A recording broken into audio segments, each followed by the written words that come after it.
सबको जय मसीह की। मैं जतिन बब्बर और आप देख रहे हैं मसीह परिवार चैनल। जैसे कि आप सब जानते हैं कि मैं इस चैनल पे प्रभु के अलग अलग दासों की वीडियोस डालता हूं, तो अगर आपको हमारा चैनल अच्छा लगता है तो आप इस चैनल को ज़्यादा से ज़्यादा सब्सक्राइब जरूर करें, ताकि आप प्रभु के वचन को सुन सके। वीडियोस को ज़्यादा से ज़्यादा शेयर करें ताकि जिन लोगों तक वचन नहीं पहुंचा उन तक भी वचन पहुंच सके। सबको जय मसीह की। एक बार मैं आपसे दोबारा कहूँगा कि इस चैनल को सब्सक्राइब जरूर करें और वीडियोस को ज़्यादा से ज़्यादा शेयर करें। जय मसीह की। हमें पाप से बचने के लिए और पवित्रता में चलने के लिए वचन हमारे लिए इंपॉर्टेंट है। हालेलुया। वचन को सुनना, एक तो वचन सुनने से आप पवित्रता में चल पाते हैं, नंबर 1 लिखो। नंबर 2, वचन सुनने के द्वारा आप पवित्रता में चलते हुए पाप से गिरने से बचते हैं। हालेलुया। एक तो पवित्रता में चलते रहने के लिए वचन आपकी मदद करता है। हो सकता है आप पवित्रता में खड़े हैं, आपको क्या लगता है आप बाइबल पढ़ेंगे नहीं और आप खड़े रहेंगे पवित्रता में। आपको रोज वचन पर मनन करना होता है, याद करने होते हैं वचन। कि आपको लिखा है, दाऊद कहता है तेरे वचन को मैंने अपने हृदय में रख छोड़ा है कि तेरे विरुद्ध पाप ना करूं। मतलब जब मेरे हृदय से तेरा वचन नहीं रहेगा, मनन नहीं करूंगा, इसे मैं भूल जाऊंगा और संसार में जीवन जीऊंगा। तेरा वचन, जब पाप मेरे सामने आएगा, तेरा वचन मेरे आंखों के सामने, मेरे मन में नहीं आएगा और मैं उस पाप में गिर जाऊंगा। कहता तेरे वचन को मैंने अपने हृदय में रख छोड़ा कि तेरे विरुद्ध पाप ना करूं। तो हम पहली बात करेंगे पाप से बचने के विषय में, ताकि जो आप पवित्रता में खड़े हो सके। खड़े होने के बाद आपको खड़े कैसे रहना है, पवित्रता में बने कैसे रहना है, वो सीखना है। हालेलुया। तो सबसे पहले आपको, अगर आप पवित्रता में खड़ना चाहते हैं और पाप नहीं करना चाहते हैं, आपका मन दोषी ठहराता है, बार बार उन चीजों में नहीं जाना चाहते। कौन लोग नहीं जाना चाहेंगे पाप में? जिनको पता है, जिन्होंने अपनी लाइफ को देखा है वचन के द्वारा कि जब जब मैं पवित्रता में खड़ा तो मेरी लाइफ में क्या कुछ मैंने पाया, और जब जब मैं पवित्रता से गिरा पाप में, मैंने अपनी लाइफ में क्या क्या खोया, क्या थी मेरी लाइफ। जिसको ये बात पता है वो हमेशा चाहेगा इस वचन के, उसके लिए इंटरेस्टिंग होएगा कि मैं कैसे वचन में खड़ा रह पाऊं। हालेलुया। कि मैं कैसे वचन में खड़ा रह पाऊं, वो जानेगा इस वचन को। हालेलुया। कि मैं कैसे वचन में खड़ा रह पाऊं, वचन मेरे लिए कितना ज्यादा इंपॉर्टेंट है। हालेलुया। तो उससे आगे की बात अगर मैं आपसे बताऊं, अब आपके लिए, मतलब अगर आपको पता है कि वचन, जब मैं पवित्रता में था या थी तो मेरी लाइफ में कितनी शांति थी, कितनी ब्लेसिंग थी, कितनी स्पीड थी, कितनी आनंद था, कितनी भरपूरी थी, कितनी प्रभु की प्रेजेंस थी, कितना फाइनेंशियली स्ट्रांग था, कितना खुशी थी। चाहे कुछ बीमारियां नहीं गई पर पवित्रता के द्वारा आनंद लाइफ में था। और आपको ये भी पता, जब आप पवित्रता से बाहर गए, आपने गलत देखा, गलत बोला, गलत किया, पाप किया, और आपने देखा, उसके बाद आपकी जो लाइफ थी, शर्मिंदगी को आपने पाया, अपनी लाइफ में देरी को, डिले को आपने पाया, असफलता को आपने पाया, श्रापों को आपने पाया, फेलियर को आपने पाया, शर्मिंदगी को आपने पाया, रिस्पेक्ट को आपने खोया, ईश्वरीय मददगारों को आपने खोया, हीलिंग को आपने खोया जो आपको मिली थी। पाप में जाकर फिर से वो बीमारी आ गई। कितना कुछ आपने खोया। आपको पता है, जब आप पाप से बाहर आए तो आपको उन लोगों को जिन्होंने ये टेस्ट किया, इन चीजों को, पवित्रताई में लाइफ और पाप में लाइफ को टेस्ट किया है, वो उन लोगों के लिए बहुत इंटरेस्टिंग है आज का वचन। हालेलुया। बहुत पावरफुल है आज का वचन। तो सबसे पहले आपने जानना है कि पाप का आपकी लाइफ में क्या असर है। हालेलुया। पाप क्या है? सबसे पहले पाप है क्या, मैं आपको वो बताता हूं। ठीक है, हम इस बात में बात करेंगे, पॉइंट पर पॉइंट बात करेंगे पवित्रता के लिए आज। पाप है क्या? अगर आपको पता नहीं है पाप क्या है, जैसे देखो, परमेश्वर ने मूसा के द्वारा व्यवस्था किस लिए भेजी, ताकि जो लोग जान जाए कि जो कर रहे हैं मेरी निगाह में जो बुरा है, मैं इससे क्रोधित हूं, मैं इससे दुखी हूं, मैं इससे निराश हूं, और इसमें चलते मैं तुझे आशीष नहीं दे सकता। तो परमेश्वर ने इस बात को इस्राएलियों तक पहुंचाने के लिए, अपने लोगों तक पहुंचाने के लिए मूसा को पहाड़ पर बुलाया। क्या दिया उसे? अपना वचन पट्टियों पर लिखा, दीवार पर लिखा गया, पट्टियां उसे दी, और उसने वो वचन 10 आज्ञाएं लोगों के बीच प्रचार की। ध्यान से सुनो मेरी बात को। जब आप, जिन्होंने बपतिस्मा लिया हुआ है या जिन्होंने पवित्र आत्मा पाया हुआ है, पर आत्मा का मिरेकल, आत्मा का बपतिस्मा पाया हुआ है, आप देखें, जब आप प्रभु में नहीं थे, अन्य जातियों में थे, परमेश्वर से दूर थे, आप पाप कर रहे थे और आपका मन आपको बता ही नहीं रहा था कि ये पाप है, परमेश्वर की निगाह में बुरा है, मैंने ये नहीं करना। आपको कोई शर्मिंदगी नहीं थी पाप करते वक्त, कोई आपका दिल नहीं दुखता था, कोई आपको शर्म नहीं फील होती थी, और आप पाप करते थे।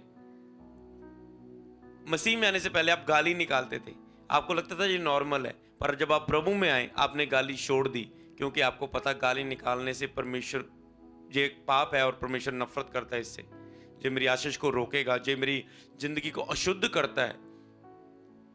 हालेलुया। आप खुल के गलत देखते थे, लड़कियों को गंदी निगाह से देखते थे, और आपने वो गंदी निगाह से देखना छोड़ दिया। आप टीवी में बहुत सारा गलत देखते थे, इंटरनेट पर बहुत गलत देखते थे, और आपको कुछ भी, आप खोलते एंजॉय है, लाइफ है, एंजॉय है, खाओ पियो ऐश करो। पर जब आप चर्च में आए, आपको पता चला, मतलब परमेश्वर ने आपसे बात की वचन के द्वारा कि मेरे बेटे, ये इसमें चलता चलता तो दुनिया पर तो मरेगा दुखों बीमारियों में, तो बाद में तुझे नरक में भी आग में जलना पड़ेगा। वो मौत तुझे खत्म नहीं होएगी, नहीं, सदा तो जिंदगी में तड़पता रहेगा, और मैं तुझे बचाना चाहता हूं। ये पाप है, इससे मन फिरा और मुझे ग्रहण कर, और आगे से पाप ना करना। तो आपको पता चला ये गलत है, आपने टीवी देखना छोड़ दिया, इधर उधर के नाटक जो आपको फंसाते हैं, परमेश्वर दूर करते हैं, आपने वो देखने छोड़ दिए, जो आपके अंदर अच्छी बातों को नहीं, बुराई को पैदा करते थे। आपने, मतलब सब वो बातें, आपने चुगली करना छोड़ दिया, आपने रिश्वत लेनी छोड़ दिया, आपने झूठ बोलना छोड़ दिया। पहले आपको जो नॉर्मल बातें लगती थी, चलो ठीक है, जो भी बातें थी। अब उसके बाद देखो, जब आपने चर्चा के वचन सुना, तो आपको पता चला ये पाप है और परमेश्वर को जो अच्छा नहीं लगता। आपके अंदर विवेक ने जो प्रगट किया, हालेलुया, आपके अंदर के विवेक ने जो चीज बताई। तो इसीलिए आपको पता होना चाहिए क्या पाप है। आज पवित्र आत्मा आपसे बात कर रहा है जिन लोगों को अभी भी पश्चाताप नहीं हो अपनी गलती का। अब मैं पाप की लिस्ट कुछ लेकर आता हूं। बाइबल में तो बहुत सारी गलतियां हैं। देखो, पाप आपने देखना है, कोई इनमें से तो आपकी चीज तो नहीं आपके अंदर, कि आप चोरी तो नहीं करते, पैसे को तो नहीं चुराते, अपनी फैमिली में पैसे को तो नहीं चुराते, अपने बिजनेस में तो पैसे को नहीं चुराते, जहां पर आप फैक्ट्री में कहां भी काम करते हैं वहां पर कुछ चीजें चुराकर तो नहीं लेकर आते, वहां के कुछ सामान, जहां आप किसी चर्च में सेवा करते, चर्च में कोई चीज तो चुराकर घर लेकर नहीं जाते। कि आपके अंदर चोरी तो नहीं। जब स्कूल में किसी के पेंसिल कॉपी, अगर छोटे बच्चे तो चुराते तो नहीं। क्या आप अपने जॉब में, बिजनेस में कुछ चुराते तो नहीं, किसी की चीज को उठाते तो नहीं, बिन बताए उसकी चीज को लेकर जाना, ये एक पाप है। कई वक्त मैंने चर्च में भी लोगों को देखा, बिन बताए कोई चीज को लेकर जाना। मैं सोचता हूं ठीक है, ये चीज है, कोई प्रॉब्लम नहीं है, ले गया, ठीक है, कोई बड़ी चीज नहीं है, पर बिन बताकर लेकर जाना ये एक झूठ है और चोरी है। हालेलुया। चाहे वो छोटी एक पेंसिल भी क्यों ना हो चर्च की, एक बिलीवर उसे पेंसिल पड़ी हुई यहीं पे और चर्च में उठाकर उसे अपने घर में ले गया, यार मेरे पास पेंसिल नहीं है, फ्री पड़ी हुई मैं ले जाऊं, तो बिन बताए वो चीज लेकर, चाहे वो छोटी है, झूठ चाहे छोटा बड़ा, वो झूठ है। क्या आप चोरी तो नहीं करते? क्या आप झूठ तो नहीं बोलते? छोटी छोटी बातों पर झूठ, झूठ पर झूठ, हर काम में झूठ। एक झूठ होता है किसी के नुकसान का, एक होता है नॉर्मली। परमेश्वर कहता है तुम झूठ का सहारा मत लेना, हर बात में झूठ। नहीं जी मैंने तो किया ही नहीं जी, नहीं जी हम इतने नहीं थे, नहीं जी ये तो काम मैंने किया नहीं, नहीं जी मैंने नहीं कोई चुराई चीज। चोरी झूठ को जन्म दे देती है, झूठ आगे आगे के पाप को जन्म देता है। फिर तो आप झूठ बोलते हैं, छोटी छोटी बात पे झूठ बोलना। अरे तू कहाँ रह गया, तुझे इतना टाइम लग गया बाजार में, तू सामान लेने गया था। मम्मी थोड़ा सा बाजार में दुकान में रच बोर्ड था। पर आप क्या, आप अपने दोस्त के साथ रुके हुए थे उनसे बातें करने में, और आप डर के मारे कि नहीं अगर सच बोलूंगा तो मुझे डांट पड़ेगी। कोई बात नहीं, इंसान से डांट पड़ जाएगी, परमेश्वर से तो बचाव रहेगा, शैतान से तो डांट से बचेंगे। आपको बताऊं, जब आप पाप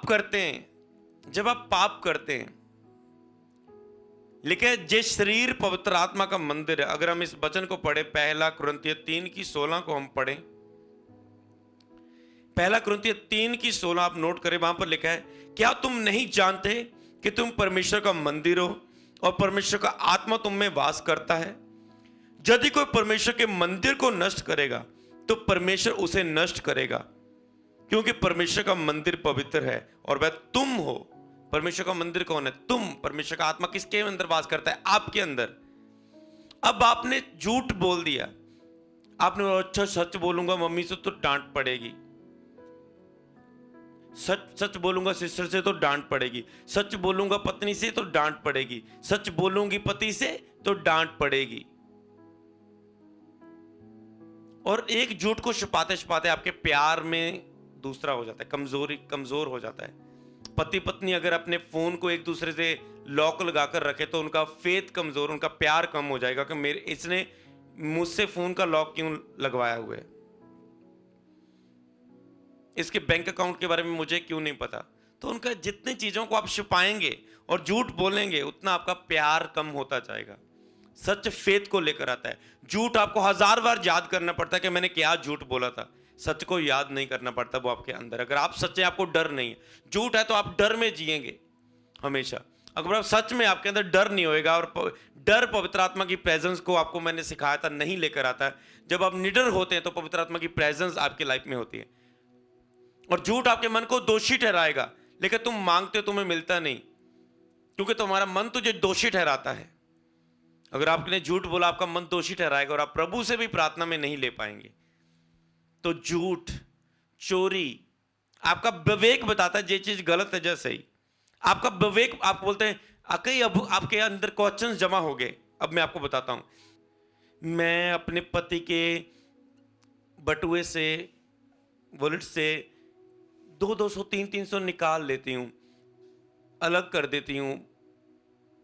वो भी शराब भी पीते हैं, मैं निकाल लेती हूँ। क्या मैं करूं या ना करूं, ऐसा मैं करूं या ना करूं। मैं अपने कुछ मुझे सौदा, मेरी मम्मी तो मुझे पैसे नहीं देती, मैं बाजार में कुछ सामान लेकर जाता हूं तो मैं 10 वो 50 रुपए का वो आया तो मैं बताता हूं जी 60-70 रुपए का आया, 20 रुपए खुद ही ले लेता हूं, क्योंकि वो तो मुझे नहीं देते हैं, जब मेरे अंदर मांगने की ताकत नहीं है, मैं मांग नहीं सकता। तो आज तो आपका बहुत इंटरेस्टिंग लगेगा जी, आराम से पैसा आ रहा है। एक दिन जब आप उसका रिजल्ट को देखें, क्योंकि जो बोओगे सो काटोगे, कल आपके बच्चे भी आपके साथ ऐसा करे तो आपको अच्छा लगेगा। जो बोओगे सो काटोगे, याद रखो जो बोया एक दिन काटना पड़ेगा। मैं अपनी लाइफ में कई वक्त बोलता हूं, मसीह में जब हम नए नए थे कुछ हमने बोया था, हमें इतना वचन की नॉलेज नहीं थी, तो कई वक्त उसका असर हमारी लाइफ में आया। मैंने कहा ये तो अमृत तुझे काटना ही पड़ेगा, क्योंकि ये तूने बोया है। हालेलुया। तो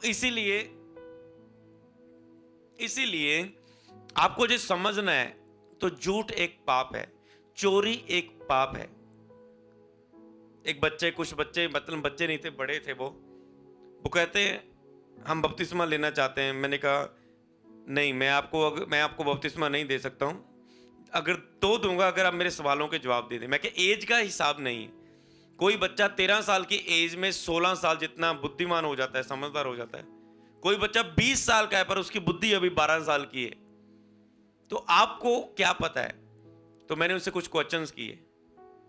मैंने कहा अगर आपको बपतिस्मा लेना, मैंने कहा यीशु मसीह कौन है? उन्होंने बोला परमेश्वर के पुत्र। मैंने कहा यीशु मसीह को क्यों जरूरत पड़ी दुनिया में आने की? हम पाप में थे, हमें बचाने के लिए। अच्छा ठीक है, तो यीशु ने क्यों जान दी, क्रूस पर क्यों जान दी?